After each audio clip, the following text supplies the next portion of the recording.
Bonjour à tous. C'est OK pour l'écran? C'est bon. OK. Ouais, super. Donc, voilà. Donc, je vais vous parler de la prise en charge en 2024 de l'état de mal épileptique.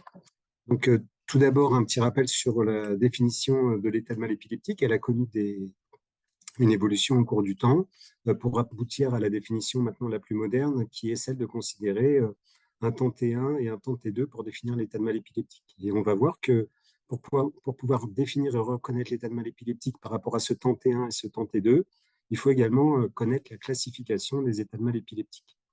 Donc le temps T1, c'est la durée à partir de laquelle il va être nécessaire de mettre un traitement antiépileptique. Et le temps T2, c'est le temps à partir duquel il ne sera pas tolérable de laisser persister les convulsions parce qu'on en attendra des séquelles ou des complications. Et donc ce temps T1 et ce temps T2 vont varier en fonction du type d'état de mal épileptique. Donc, pour caractériser le type d'état de mal épileptique, il faut connaître la classification. Et la classification, maintenant, fait appel à deux grandes entités, les états de mal épileptiques avec signe moteur prédominant et des états de mal épileptiques sans signe moteur prédominant. Donc, c'est une approximation de ce qu'on appelait avant les états de mal épileptiques convulsifs et les états de mal épileptiques non convulsifs. Dans les états de mal avec des signes moteurs prédominants, on reconnaît les états de mal tonico-cloniques généralisés d'emblée ou secondairement, ou les états de mal focaux moteurs, et puis d'autres formes d'états de mal myocloniques et d'états de mal toniques. Et dans les états de mal sans signe moteur prédominant, on a aussi des formes généralisées avec les états de mal à type de coma, donc ce qu'on pouvait appeler également l'état de mal larvé, les états de mal à type d'absence, qui est notre forme d'état de mal généralisé, puis les états de mal focaux, donc sans signe moteur prédominant, avec ou sans expression fusionnelle. Et une particularité qui est l'état de mal larvé sans signe moteur prédominant, qui peut être un mode évolutif d'un état de mal tonico-clonique généralisé, qui est un stade de prise en charge un peu tardif, où il y a une dissociation électromécanique, où il persiste une activité épileptique cérébrale. Par contre, il n'y a plus la capacité de générer les mouvements normaux, et si le patient est vu tardivement, il est découvert au stade de coma. Et donc, en fonction de ce temps T1 et de ce temps T2, donc, on reconnaît différentes durées par rapport aux différentes présentation électroclinique. Et donc, pour un état de mal tonico-clonique généralisé, on parlera d'état de mal épileptique tonico-clonique généralisé dès 5 minutes. Donc, c'est le temps à partir duquel on mettra en route la première ligne de traitement. Et on ne voudra pas dépasser donc 30 minutes d'activité épileptique. Les états de mal sont focaux avec trouble de conscience. On tolérera 10 minutes pour reconnaître et traiter l'état de mal épileptique et 60 minutes pour finalement ne pas tolérer que l'état de mal persiste. Et si jamais il n'y a pas de trouble de conscience, on tolérera jusqu'à 5 minutes de plus et on ne connaît pas vraiment le temps T2 à partir duquel il y a des séquelles ou des complications attendues. C'est la même chose pour les états de mal myocloniques, cloniques et toniques, à la précision près que quand on parle des états de mal myocloniques, bien sûr, il ne s'agit pas des états de mal myocloniques post-anoxiques, où là, on sait qu'il va y avoir des séquelles qui vont être attendues. On parlera des autres formes d'états de mal épileptiques, dans lesquelles on pourrait mettre ce dont on parlait tout à l'heure quand Sarah a présenté son topo sur l'encéphalopathie, avec la toxicité, par exemple, du céphépime. Et puis, l'état de mal à type d'absence, on le reconnaît aussi à partir de 10 à 15 minutes. Et cette fois-ci, c'est pas qu'on ne sait pas à partir de quand il y aura des séquelles ou des complications, c'est qu'on ne sait pas s'il y aura des séquelles et des complications en cas de persistance de l'état de mal à type d'absence. Donc ça, c'était la définition de l'état de mal épileptique selon ces différentes formes électrocliniques, mais on peut également donner des définitions par rapport à la résistance au traitement. Et ce sont des notions qui sont importantes parce que c'est en fonction de l'ensemble de ces éléments qu'on va décider de la prise en charge thérapeutique et de la graduation de l'intensité de la prise en charge. Donc, par définition, une crise simple n'est pas un état de mal épileptique. Et si on se met uniquement dans le contexte de l'état de mal tonico-clonique généralisé, une crise simple, ce sera donc si une crise convulsive dure moins de 5 minutes. On reconnaît donc l'état de mal, c'est un rappel à partir du temps T1 de 5 minutes, temps T2 30 minutes. Et puis, si le patient résiste à 2 lignes de traitement antiépileptique bien conduit, ce qui n'est pas toujours le cas en pratique, ce qui est parfois un peu déroutant pour se repositionner dans la stratégie de prise en charge, donc la résistance après 2 lignes de traitement antiépileptique bien conduit, on parle d'état de mal réfractaire. Et puis après 24 heures de prise en charge d'un état de mal réfractaire, s'il y a une récidive ou une persistance de l'état de mal épileptique, on parlera d'état de mal épileptique super réfractaire. Et dès que vous avez à droite les pourcentages de prévalence des différentes situations, et bien sûr, vous voyez que plus on est dans une situation qui devient grave, plus la présentation sera rare par rapport à la présentation initiale qui aurait été une crise convulsive simple. Si on regarde rapidement les éléments de morbimortalité, juste pour bien avoir en tête qu'avoir un état de mal épileptique, c'est grave. Quand on regarde toutes les formes confondues, c'est 9% de mortalité. Si on considère les états de mal épileptiques qui ont besoin de venir en réanimation, qu'ils soient réfractaires ou pas, on monte à 20%. S'ils deviennent réfractaires uniquement, on peut monter jusqu'à 30-35% de mortalité. Et les super réfractaires ont une mortalité qui peut varier de 20 à 50%. Cette notion est importante parce qu'en fait, tous les états de mal épileptiques ne viennent pas en réanimation. Nous, on voit à peu près un tiers d'états de mal épileptiques. Les autres sont pris en charge en préhospitalier ou aux urgences, peuvent être contrôlés avec un traitement antiépileptique simple pour lequel il n'y aura pas de complications, pas de ventilation mécanique. Et à moins de prendre ces patients très facilement en USC, ce n'est pas forcément des patients qu'on peut voir dans les services de réanimation.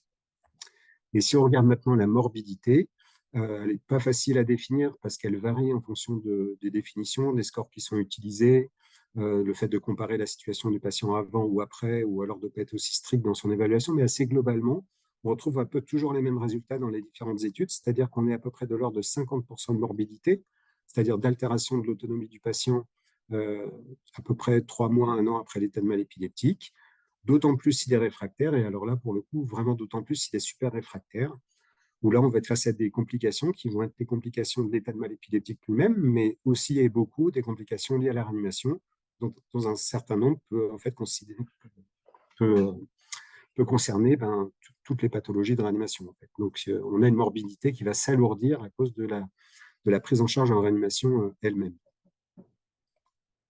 Donc maintenant, je vais attaquer le cœur du sujet, puisque le topo, c'était prise en charge de l'état de mal épileptique en 2024. Donc, la prise en charge de l'état de mal épileptique, elle est vraiment multimodale. Il y a beaucoup d'aspects à appréhender. Donc, puisqu'on va parler des états de mal épileptiques plutôt qui requièrent une prise en charge en réanimation, ils ont des défaillances d'organes, bien sûr. Donc, je ne vais pas insister là-dessus, mais la prise en compte des défaillances d'organes, idéalement le plus tôt, est quelque chose d'important, mais c'est rien de spécifique à l'état de mal épileptique. Ce qui est spécifique à l'état de mal épileptique, c'est d'avoir une prise en charge antiépileptique symptomatique graduée, qui est proportionnée à la gravité de la présentation électroclinique, ce qu'on a vu avant, avec les différentes présentations et les différentes morbimortalités, et la résistance au traitement. Et en parallèle, le fait de mener des investigations étiologiques et de mettre en route le traitement étiologique le plus rapidement possible. La situation la plus caricaturale, c'est peut-être l'hypoglycémie, pour laquelle il va vraiment être important d'identifier la cause et puis de la traiter pour ne pas faire un traitement symptomatique de l'état de mal épileptique et laisser le patient exposé donc à la cause de cet état de mal. Ce qui est important à considérer, c'est toutes les complications qui vont être associées à l'état de mal épileptique. Là, je ne reviendrai pas dessus dans le reste de la présentation, mais elles peuvent être nombreuses. Les complications sont vraiment de tout ordre. Il y a les pneumopathies d'inhalation, donc ça, c'est assez classique. La rhabdomyolyse, on peut avoir des acidoses respiratoires, des acidoses lactiques, une insuffisance rénale dans une moindre proportion, mais ça peut être une des complications de la rhabdomyolyse. On peut avoir une hépatite hypoxique, un Takotsubo. Et puis, il ne faut pas oublier de prendre en considération le traumatisme crânien et différentes autres complications traumatiques, comme des luxations d'épaule ou de hanche, que des fois on découvre 3-4 jours après l'admission en réanimation, une fois que le patient est décédaté, et qu'il a une douleur ou une impotence fonctionnelle, et c'est l'occasion de se rendre compte de ça. C'est des situations qu'on peut finalement repérer assez précocement lors de la prise en charge en réanimation. Les modalités de prise en charge, elles associent également un monitoring EEG, donc on verra rapidement quel est le type de monitoring EEG auquel on peut avoir recours. Sans déflorer la question, c'est bien sûr continu ou discontinu. Et puis, on peut se poser la question, et là, je ne l'aborderai pas tout à fait dans ce topo, de l'utilité de traitements antiépileptiques adjuvants. Donc là, ça va être intéressant, particulièrement dans les formes très réfractaires. Et puis, les traitements adjuvants antiépileptiques, oui, et les traitements adjuvants neuroprotecteurs. Et là je n'insisterai pas dessus, mais c'est une problématique qui peut être au premier plan quand on voit la morbimortalité de la présentation de ces patients. Au-delà de la prise en charge étiologique et symptomatique, on peut quand même essayer de travailler à identifier des mesures de neuroprotection dans la limite de ce qu'on peut faire en fonction de l'étiologie et de la présentation du patient. Donc, si on s'intéresse déjà, donc là, je vais être vraiment très rapide sur l'identification et le traitement de la cause. Donc, j'ai repris des recommandations qui sont celles de la prise en charge d'une forme particulièrement grave d'état de mal épileptique, donc qui est les new-onset refractory status epilepticus, qui a fait l'objet de recommandations récentes et dans lesquelles il y a des recommandations d'investigation étiologique et que j'ai trouvé pouvaient être vraiment appliquées de manière assez large. surtout déjà cette première partie qui est ce qui a été identifié comme la prise en charge basique de la plupart des patients, qui consiste à réaliser une imagerie cérébrale. Donc, ils ont mis l'IRM cérébral, c'est probablement pas si facilement accessible en premier, mais c'est un élément d'investigation éthologique qui peut être important. Mais de toute façon, il faudra penser à faire un scanner, idéalement avec et sans injection, et puis un monitoring EEG, on reviendra dessus après.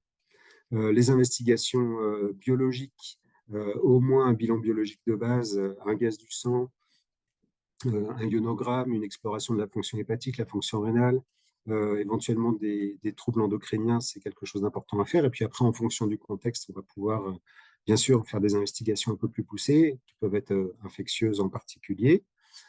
Si on parle de complications infectieuses, mais pas seulement, l'analyse du LCR est quelque chose de très important pour lequel il faudra aussi ne pas hésiter à le faire, sauf bien sûr en absence de contre-indication ou d'étiologie évidente qui aurait été rapportée déjà par les explorations métaboliques et par le scanner.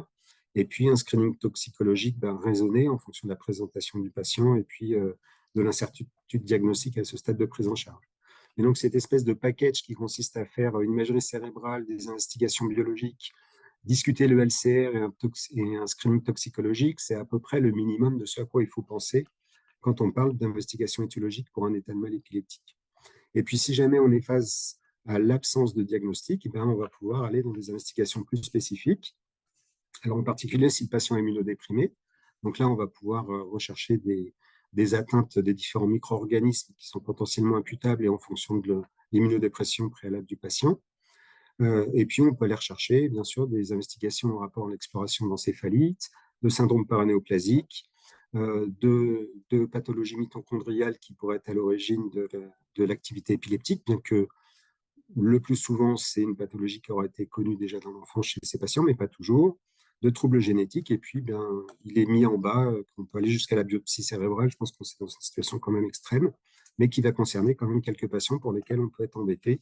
Et là encore, c'est plutôt une expertise de centre spécialisé qui permettra d'indiquer ce geste et de guider sa réalisation.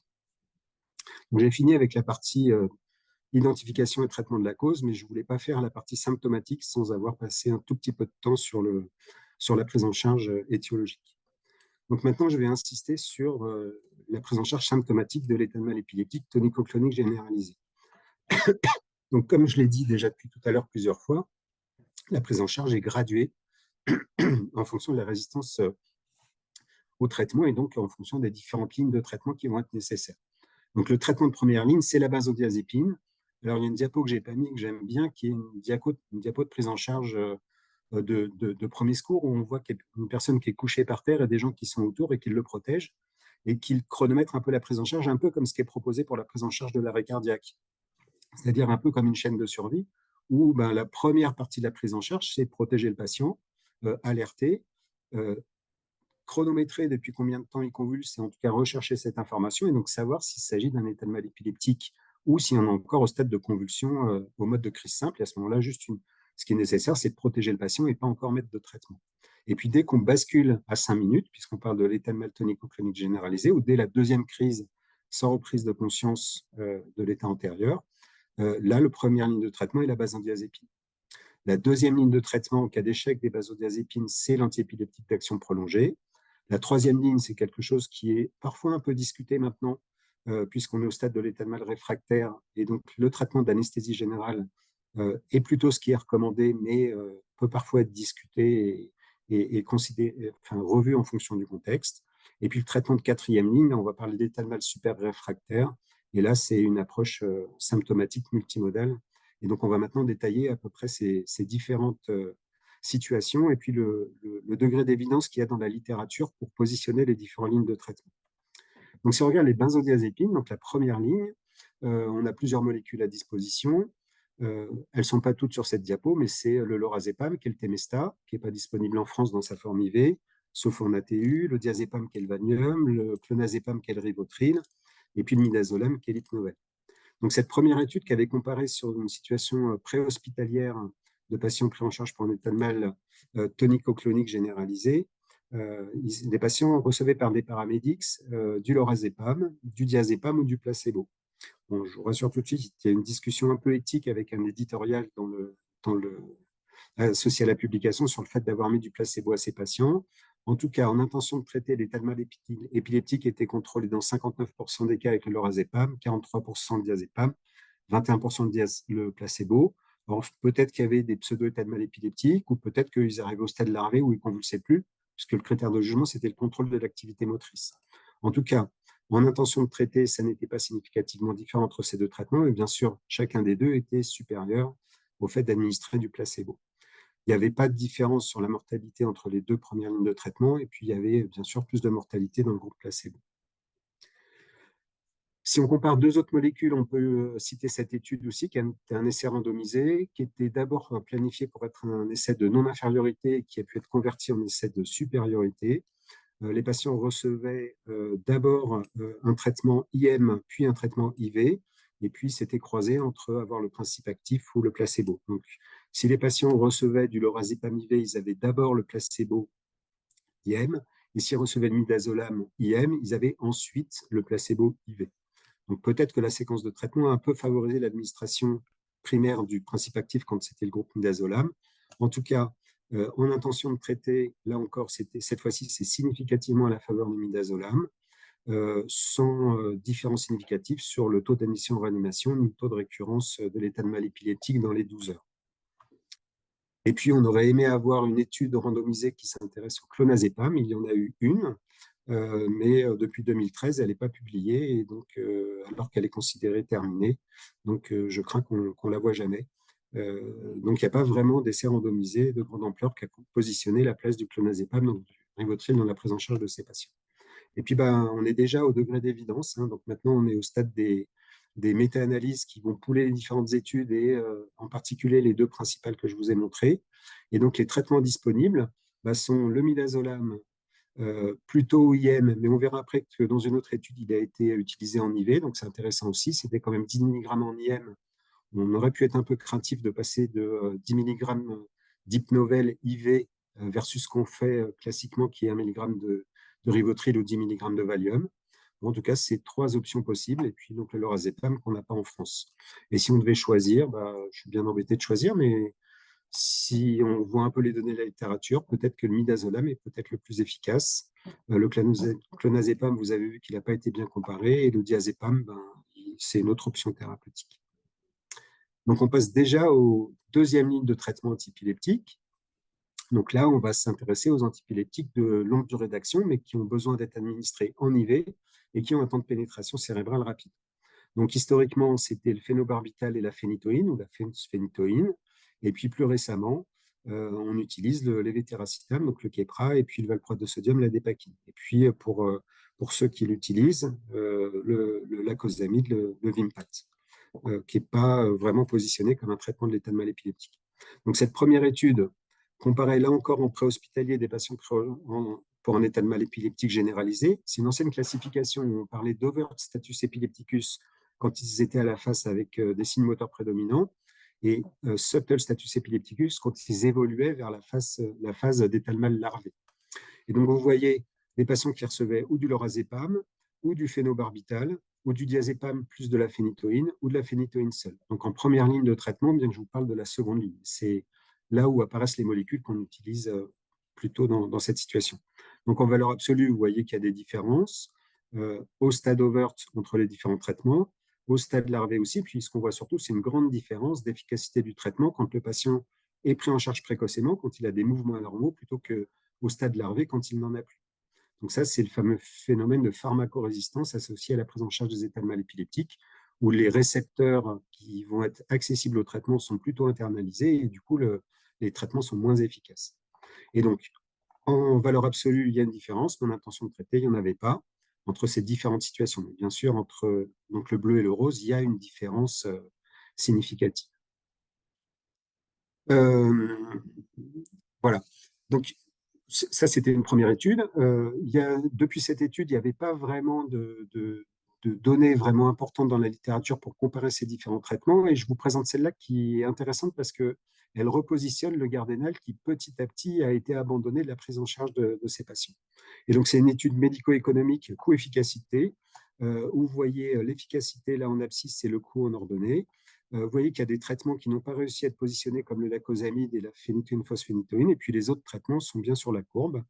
Et vous voyez qu'en termes d'efficacité, c'est le phénobarbital qui est celui qui a été, dans cette méta-analyse, le plus efficace, mais au prix d'un coût plus élevé, probablement parce qu'il est associé à des effets dépresseurs du système nerveux central et que les patients se retrouvent probablement un peu plus ventilés. Donc, en termes de coût, pour la société, puis peut-être pour le patient, ça peut être supérieur. Mais en tout cas, en efficacité anticonvulsivante, c'est celui qui est ici retrouvé le plus efficace. Et puis celui qui tire le mieux, c'est quand même la dépakine. Et puis le Keppra, le Keppra un peu moins bien, mais pas si mal placé. En tout cas, en 2019, on n'avait pas plus d'informations que ça pour comparer ces différents traitements. Et puis, il y a eu cette étude qui a été publiée dans le New England, où les patients étaient pris en charge pour un état de mal convulsif généralisé, résistant aux benzodiazépines. Alors, contrairement à la première étude que je vous ai montrée tout à l'heure, cette fois-ci, on se retrouve dans une vraie séquence de traitement qui correspond à une deuxième ligne de traitement. Et donc, les patients qui étaient résistants après avoir eu du diazépam 10 mg IV ou intrarectal, donc c'est là où c'est intéressant, on voit qu'ils les ont fait, ils ont fait, pardon, je me suis trompé, mais il y a le diazépam en IV là, mais c'est le midazolam en IV que je voulais vous montrer. Donc, les patients ont bien reçu 10 mg en IV ou en IM. Donc, c'est quelque chose qui a été intégré comme passant dans la pratique courante dans cette étude.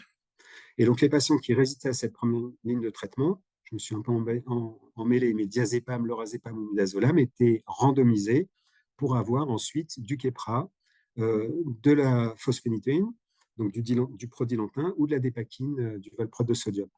Les doses sont intéressantes. 20 mg kg de phosphénitoïne, c'est classique. 40 mg kg de dépakine, c'est classique. Mais à l'époque, 60 mg kg de Keppra, c'est assez original et très intéressant, avec une dose maximale de 4,5 g. Et ces trois traitements administrés sur 10 minutes chacun. Donc, c'est facile à mémoriser. 20, 40, 60, phosphénitoïne, valproate et levetiracetam. Et donc, une comparaison de ces trois groupes. Donc, comme dans toutes les études sur l'état de mal épileptique, et comme dans beaucoup d'études, il y a des déviations aux critères d'éligibilité. Il y a des patients qui, finalement, n'ont pas d'état de mal épileptique si jamais on fait un comité d'adjudication qui revoit les dossiers. Voilà. Mais bon, en tout cas, en termes de design statistique et méthodologique, c'était une étude qui était dimensionnée pour inclure 795 patients avec un schéma bayésien et qui a été arrêtée précocement pour futilité, puisqu'il n'y avait pas de différence entre ces trois stratégies de traitement. Si on regarde les effets secondaires associés à ces différents traitements, c'est là où c'est intéressant du coup. Donc, on voit ici pouler les effets secondaires en termes de troubles de conscience associés au Keppra, au dilantin et puis à la dépakine. Vous voyez qu'on est de l'ordre d'à peu près 10%, peut-être un peu moins avec la dépakine. La détresse respiratoire, hein, qui est censée pas être très présente avec le dilantin, était retrouvé dans 12% des cas, de l'hypotension un peu plus, mais qu'on retrouve aussi avec la dépakine, et puis des phénomènes probablement anecdotiques. Et donc finalement, on se retrouve avec des complications qui sont plutôt de l'ordre neuropsychiatrique comme attendu avec le Keppra, donc 12,7% de troubles de conscience d'encéphalopathie et 2,7% de délirium d'agitation et de conversion psychiatrique. La phénitoïne, plutôt des complications cardiovasculaires. Et la dépakine, qui est attendue pour avoir des complications plutôt d'ordre hépatique ou donner des hypoglycémies, n'était pas vraiment associée à ce type de complications dans cette étude. Donc, l'information pour moi, c'est pas de différence, en tout cas entre les trois traitements, et par contre, des profils d'utilisation différents pour chacun d'entre eux, avec des résultats parfois un peu étonnants, comme ces troubles de conscience qu'on retrouve dans les trois lignes, et puis peut-être moins d'atteinte hépatique qu'on attendait avec la dépakine. Et donc, on est déjà au stade de synthèse. Donc, on a 4 options thérapeutiques. Le Gardénal est plutôt abandonné des recommandations maintenant. La phosphénitoïne a une place moindre dans les recommandations maintenant. Et donc, les deux traitements qui sont plutôt bien positionnés, c'est la dépakine et le Keppra, avec 40 mg kg, 60 mg kg. Sur 10 minutes, c'est plutôt facile à mémoriser. Et 4,5 g maximum pour le Keppra. Et donc, ce à quoi il faut faire attention, c'est les complications de chacun de ces traitements. Et je vous l'ai présenté comme étant une évidence d'utilisation des dépakine ou le Keppra, mais en fait, ce qu'il faut surtout, c'est regarder le profil du patient, quel est son profil de contre-indication à chacun des traitements, et choisir ensuite celui qui peut être administré. Et donc, la dépakine n'est pas utilisée chez la femme enceinte parce que c'est tératogène. Ça donne des thrombopénies, donc certains patients ne sont pas des bonnes cibles pour recevoir ce traitement-là. C'est potentiellement hépatotoxique, bien que je ne vous ai pas démontré ça juste avant. ça peut donner des pancréatites et ça peut donner une hyperammoniémie, une encéphalopathie pour laquelle il faudra être vigilant lors de la prise en charge des patients s'il a du mal à se réveiller après l'état de mal épileptique. Le Keppra, lui, il donne plutôt des troubles psy, de l'agitation ou parfois plutôt des difficultés de réveil du patient si c'est surdosé. Et il s'accumule en cas d'insuffisance rénale. Donc, c'est un traitement qu'il faudra manier avec précaution dans cette situation. Et puis, dilantin, prodilantin, c'est des traitements qui ont des profils de complications cardiovasculaires. Donc, il faudra faire attention à ces patients-là. Et le gardénal, c'est un barbiturique. Donc, ça donne des hypotensions, une dépression respiratoire. Et je vous le redis, il n'est pas trop mis en avant maintenant dans les recommandations. Voilà. Alors, cette diapo est mal placée. Donc, je vais maintenant parler des troisièmes lignes de traitement. Alors, troisième ligne de traitement, c'est le traitement de l'état de mal réfractaire. Alors, si vous voulez, après, on pourra en discuter, mais ce qui est quand même recommandé, c'est d'aller à une anesthésie générale quand on est face à un état de mal tonico-clonique généralisé. D'ailleurs, si vous remarquez bien le temps T2 de l'état de mal tonico-clonique généralisé, c'est 30 minutes. Si on administre une benzo et ensuite un traitement antiépileptique d'action prolongée dont on vient de discuter juste avant, qui se donne sur 10 minutes, on est déjà à 15 minutes en gros de prise en charge thérapeutique. À moins que vous voyez le patient dans les 15 premières minutes, ce qui est rarement le cas, souvent on est au-delà des 30 minutes. Donc la question de l'anesthésie générale peut être discutée, mais plutôt, à mon avis, quand on ne veut pas intuber le patient pour d'autres raisons, mais pas pour l'état de mal épileptique lui-même. Bon, en tout cas, les traitements optionnels sont le pentotal, thiopental, le propofol diprivant, le midazolam l'hypnovel ou la kétamine. Alors, l'intérêt de la kétamine, c'est qu'elle agit, elle est anti-NMDA, alors que les autres sont plutôt à une activité anti-GABA. Le propofol a peut-être une petite activité anti-NMDA qui serait intéressante également, mais en tout cas, c'est l'option principale de la kétamine. Donc, je vais vous présenter maintenant, comme je l'ai fait pour les autres lignes de traitement, le degré d'évidence dans la littérature pour l'utilisation de ces différents traitements. Donc, il y a cette première étude un peu historique en 2002 par Yann Classen sur la comparaison de l'utilisation du midazolam, du propofol et du pentobarbital. C'est une étude rétrospective, c'est une revue systématique, c'est pas vraiment une méta-analyse. Ce qu'on voit, c'est que il était recherché le contrôle de l'activité de l'état de mal épileptique réfractaire en termes d'obtention de burst suppression.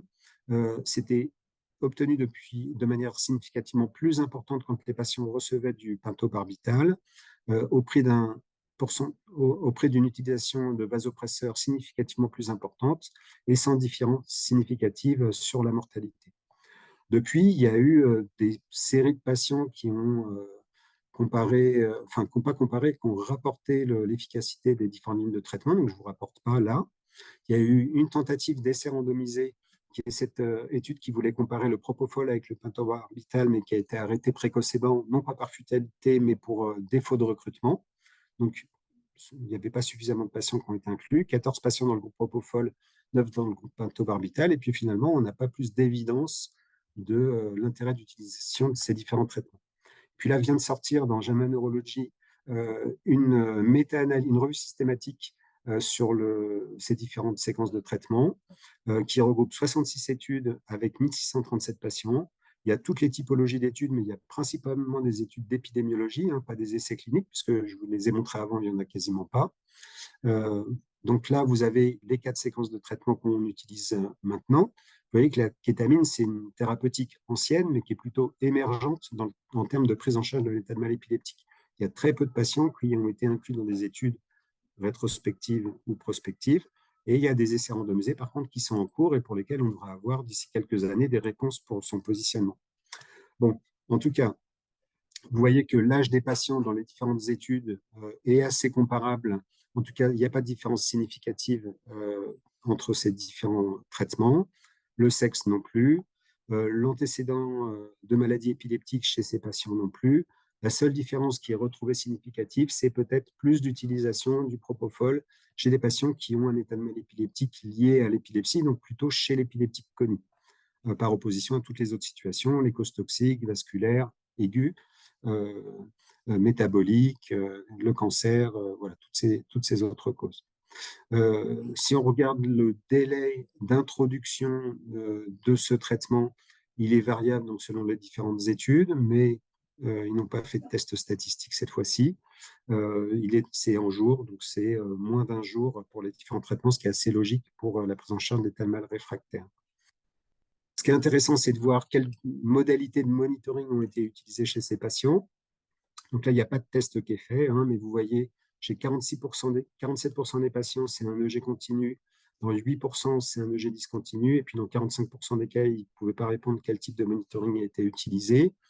Et puis, on peut voir que peut-être il y a un peu plus de monitoring EEG intermittent en cas d'utilisation des barbituriques, donc du pentotal, et plutôt un monitoring EEG continu en cas d'utilisation de midazolam et du propofol, ce qui est assez logique à cause de la tachyphylaxie qu'il peut y avoir avec ces traitements, alors que la demi-vie du pentotal est très longue et l'effet qu'on peut avoir, qu'on peut visualiser sur le G intermittent, fait que, compte tenu de la demi-vie du traitement, à condition égale, il est assez probable que quand on revient une douzaine d'heures après ou 24 heures après, on a à peu près le même effet à l'EEG. Donc, c'est peut-être une situation pour laquelle le G discontinu est plus facile à manier chez ces patients-là. Si on regarde l'objectif thérapeutique, c'est intéressant aussi. Donc, vous savez que ce qui est recommandé pour la prise en charge de l'état de mal réfractaire, ce n'est pas strictement le beurre suppression, c'est la suppression des crises. Le beurre suppression, c'est une étape supplémentaire. Bon, on peut en discuter aussi sur des modalités pratiques de prise en charge. C'est quand même plus facile de monitorer un beurre suppression pour tout le monde parce que c'est pas facile d'identifier l'absence de crise. Et puis, il faut que ça soit pérenne dans le temps. Alors, avec le beurre suppression, on y arrive beaucoup mieux. En tout cas, dans ces études, la suppression des crises était l'objectif plutôt chez les patients chez qui le propofol était utilisé, alors que c'était plutôt le beurre suppression chez des patients qui avaient des barbituriques. Alors je dis c'était l'objectif, en tout cas c'était le résultat de la prise en charge de ces patients. Donc ça c'est très descriptif, ça ne nous apporte pas beaucoup d'autres informations qu'une enquête de pratique. Ce qui est intéressant, c'est une régression logistique qu'ils ont pu faire ensuite en fonction de deux stratégies d'analyse. Il y a un premier modèle avec 190 observations, donc on en perd beaucoup. Hein. Vous voyez qu'on part de 1637, on finit à 190. Et un deuxième modèle avec 120 observations. Donc il y a beaucoup de précautions à prendre sur cette analyse-là. En tout cas, ce qui est intéressant de voir, c'est qu'il n'y a pas de différence avec toutes les réserves qu'on peut poser en termes de, pardon, vous ne l'avez pas dit, le critère de jugement, c'est la mortalité. Il n'y a pas de différence entre les différentes stratégies d'utilisation des trois grands traitements. La kétamine n'a pas pu être comparée, hein, donc pentotal, hypnovel ou diprivant. Et puis, ce qui est intéressant, c'est qu'il n'y a pas de différence non plus selon le type de monitoring EEG. Bon, ce n'est pas une grande démonstration non plus. Par contre, alors peut-être que l'odd ratio n'est pas raisonnable, et d'ailleurs, il y a d'autres odd ratios dans leur régression qui n'est pas raisonnable, 291 et 130 et 109, mais voilà, c'est un résultat. La suppression des crises comme objectif était associée à une plus grande mortalité en analyse multivariée dans ce travail avec toutes les limites qu'on peut poser. Donc, on est déjà là encore au stade de synthèse. Donc, on peut utiliser probablement indifféremment, mais en fait, on peut avoir des préférences. Donc, le diprivant, l'hypnovel, la kétamine ou le pentotal. Compte tenu de la demi-vie des deux premiers traitements, je pense que si on fait un monitoring EEG continu, il est plus facile d'utiliser le propofol et le midazolam, et c'est plus raisonnable pour les patients aussi, puisqu'ils vont se retrouver avec une durée de ventilation moindre que si on utilisait le pentotal. Par contre, si jamais on ne peut pas monitorer correctement les patients, qu'on veut s'assurer de l'absence de crise ou d'hypersuppression et qu'on n'a pas de EEG continu, c'est peut-être le pentotal qu'il faudrait utiliser. Mais ce n'est pas du tout la tendance actuelle. La tendance actuelle est à faire le propofol, puis associer peut-être le midazolam et ou la kétamine. Les complications, j'en ai pas parlé, mais c'est de l'anesthésie générale, donc c'est pareil pour tous. Dépression centrale, dépression respiratoire, la tachyphylaxie pour tous les traitements, sauf pour le pentotal. Le propofol, la particularité, c'est le propofol infusion syndrome. En théorie, il ne faut pas dépasser 5 mg kHz pendant 48 heures. Et puis, le pentotal est associé à une plus grande défiance hémodynamique. On l'a vu déjà tout à l'heure dans l'étude que j'ai rapportée. Pour ce qui est du monitoring EEG continu, moi, je ne vais pas vous faire de démonstration parce qu'il n'y en a pas. Je vais faire une synthèse de différentes recommandations et puis un peu orientée par rapport à ce que j'en pense. Donc, d'emblée, je ne suis peut-être pas tout à fait objectif là-dessus. En tout cas, si on prend ce qui est marqué dans les recommandations nord-américaines de 2012 et qu'on rajoute quelques éléments des recommandations françaises de 2018, L'EEG continu, il est nécessaire pour la prise en charge thérapeutique d'un état de mal épileptique réfractaire. L'EEG continu devrait débuter dans l'heure suivant le début des convulsions si un état de mal non convulsif est suspecté. Donc, en gros, si le patient évolue vers un mode larvé. Si on est face à une situation de coma, il faudrait monitorer au moins 48 heures les patients pour dépister un état de mal non convulsif. Et puis, ça, c'est important aussi, celui qui lit l'EEG doit être entraîné à la lecture de l'EEG. Il n'est pas forcément neurophysiologiste.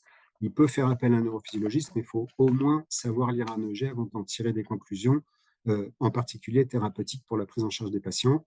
On peut facilement faire l'analogie avec d'autres outils qu'on utilise facilement en réanimation, comme l'échographie. Je pense que personne ne fait la dobutamine en faisant une échographie, sachant pas interpréter l'échographie cardiaque. Je pense qu'il faut faire la même chose avec l'EEG, être raisonnable sur ce qu'on fait et quand est-ce qu'on le fait. Les quatrièmes lignes de traitement, c'est l'état de mal super réfractaire. Donc, l'approche est multimodale. Donc, c'est l'association de l'anesthésie qu'on va refaire, une combinaison d'antiépileptiques et l'utilisation de thérapie adjuvante. Donc, l'anesthésie, je ne l'ai pas dit pour la durée tout à l'heure, c'est 12 à 24 heures. Classiquement, on fait surtout 24 heures de contrôle de l'activité épileptique pour l'état de mal réfractaire, donc assez souvent 24 heures de beurre-suppression. Si le patient récidive, on peut faire 24 à 48 heures. Et s'il récidive encore, on peut faire 5 à 7 jours. Bon, là, c'est des recommandations d'experts. Il n'y a aucune démonstration de ça, mais c'est assez classique de faire comme ça.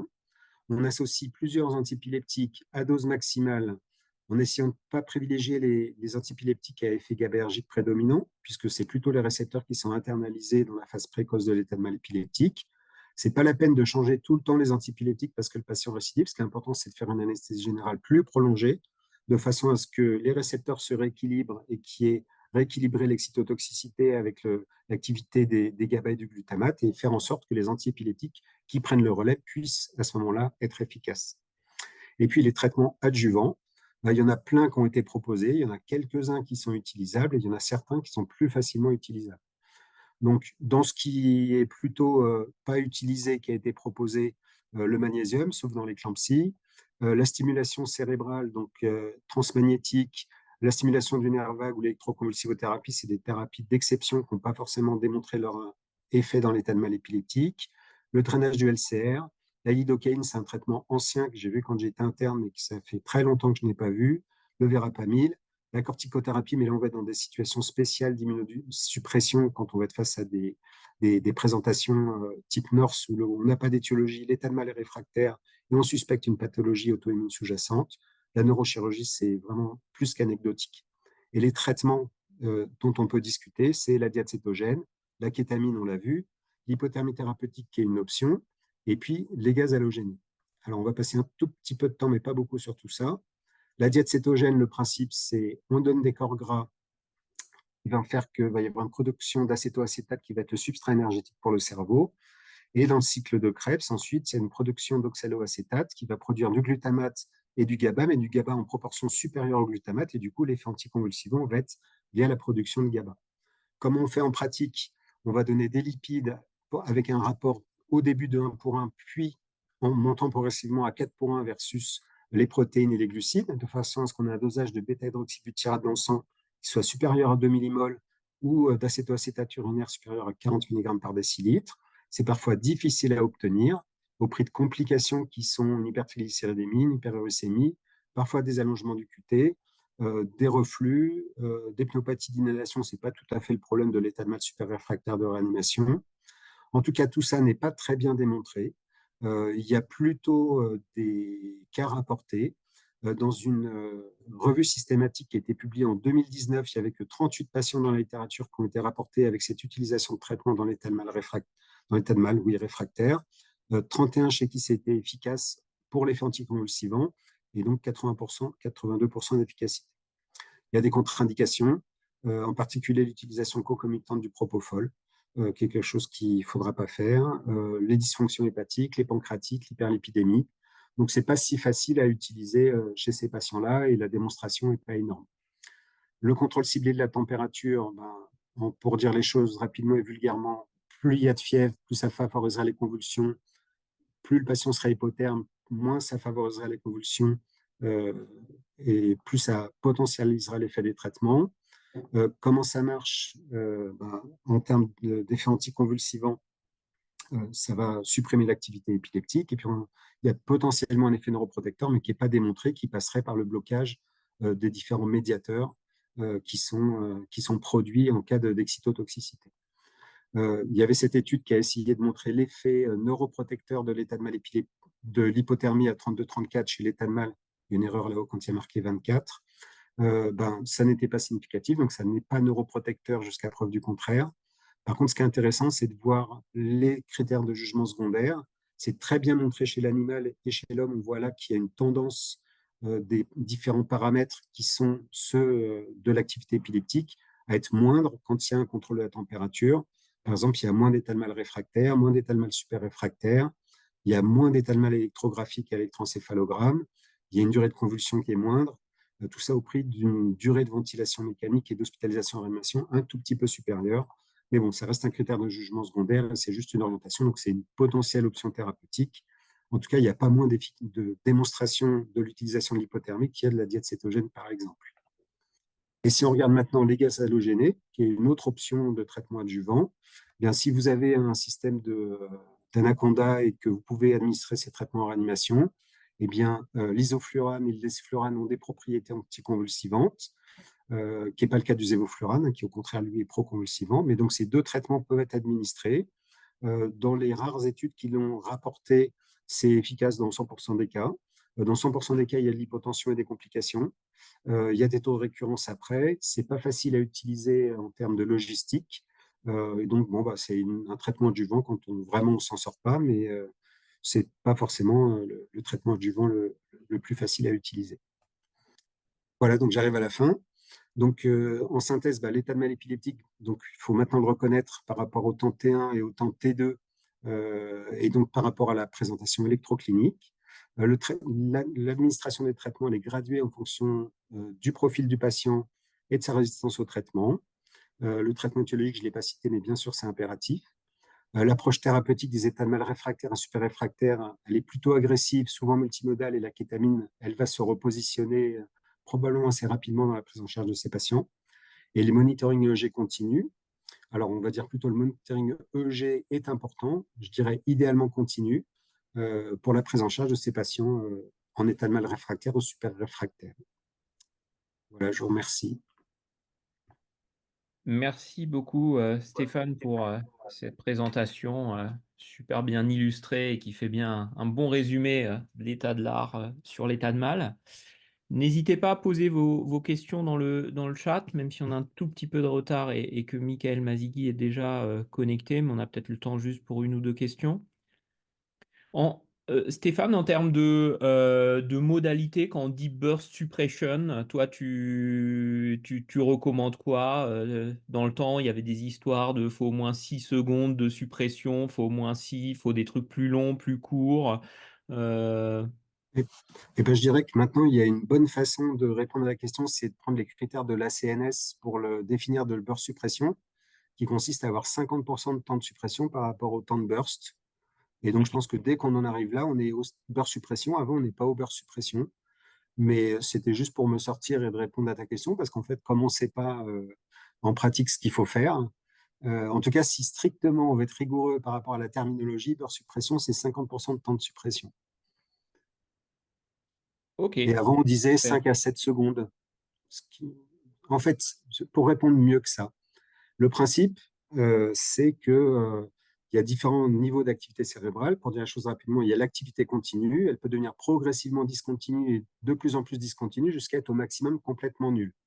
Le Ok. fait d'induire un burst suppression, c'est induire de la suppression et d'empêcher l'activité continue. Et c'est quand il y a l'activité continue qu'il y a les activités épileptiques. Donc en fait, on met l'activité cérébrale en mode de fonctionnement où en théorie, le patient ne peut pas exprimer d'activité épileptique. Euh, la problématique, c'est qu'il faut que ça soit stable dans le temps. Et donc, quand il y a un temps de suppression long, on est protégé longtemps. Si on a un temps de suppression court, il y a le risque que ça disparaisse et qu'on reparte sur une activité continue avec une activité épileptique.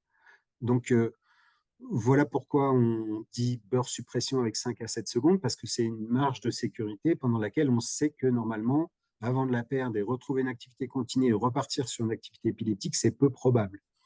Voilà, donc après, moi je pense que si on est capable de monitorer le EEG, que les infirmières savent reconnaître le pattern Si on n'a que 3 secondes, je pense que c'est pas dramatique, parce que le patient n'a plus d'activité épileptique, c'est notre objectif. Si jamais vous faites un EG discontinu, que vous faites ça sous diprivant et que vous refaites le deuxième EG 24 heures après, c'est quasiment sûr que si vous avez 2-3 secondes de suppression, bah, le lendemain, vous êtes avec un EG continu et en plus de ça, vous ne savez pas ce qui s'est passé pendant les 24 heures.